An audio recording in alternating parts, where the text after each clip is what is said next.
রাসূল সাল্লাল্লাহু আলাইহি ওয়াসাল্লাম বলেছেন, ইন্নাল মারআতা ইযা সাল্লাত খামসাহা ওয়া সামাত শাহরাহা ওয়া আতাত বালাহা ওয়া আহসানাত ফারজাহা ফালতাদখুল ফি আইয়ামিল জান্নাহ। যে মহিলা 5 ওয়াক্ত সালাত আর রমজানের সিয়াম, স্বামীর খেদমত করবে, লজ্জাস্থানকে হেফাজত করবে, আল্লাহ তাকে বলবেন তুমি জান্নাতের যে কোনো দরজায় জান্নাতে প্রবেশ করো।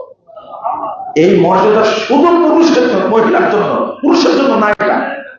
এটা পুরুষের জন্য মর্যাদা না, শুধু মহিলার জন্য এই মর্যাদা। মহিলার মর্যাদা নাই কে বলল? কত হাদিস নেবেন? রাসূলুল্লাহ সাল্লাল্লাহু আলাইহি ওয়াসাল্লাম বলছেন, আযাবুন নিসা বারাকাতান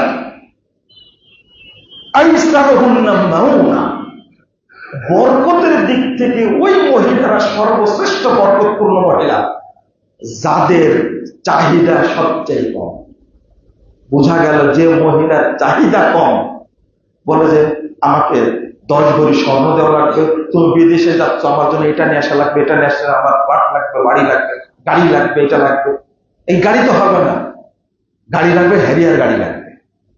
যে মহিলার চাহিদা কম, রাসূল সাল্লাল্লাহু আলাইহি ওয়াসাল্লাম বলছেন এই মহিলার মধ্যে বরকত বেশি। তাহলে আপনি কি বললেন? খায়রুন নিকাহি আইসার। ওই মহিলার বিয়েটা উত্তম বিয়ে যে মহিলার বিয়েটা তার মহর সহজ হয়, অনুষ্ঠান সহজ হয়, অলিমা সহজ হয়। এই মহিলার মধ্যে বরকত বেশি আছে। রাসূল সাল্লাল্লাহু আলাইহি ওয়াসাল্লাম বলছেন, আপনি শোনান তো দেখে আমাকে, পুরুষের মধ্যে বরকত আছে? বুঝেননি মনে হয় কথাটা? পুরুষের মধ্যে বরকত আছে, মহিলার কত মর্যাদা। কিন্তু এখন যখনই আমি আপনাদেরকে শোনাতে লাগবো জাহান্নামী মহিলাদের পরিচয়, তখনই মহিলারা বলবে দেখো মহিলার বিরুদ্ধে লাগছে। যদি আপনার এই চিন্তা থাকে, আপনাকে বুঝতে হবে অন্তরটা ভালো না, অন্তর ভালো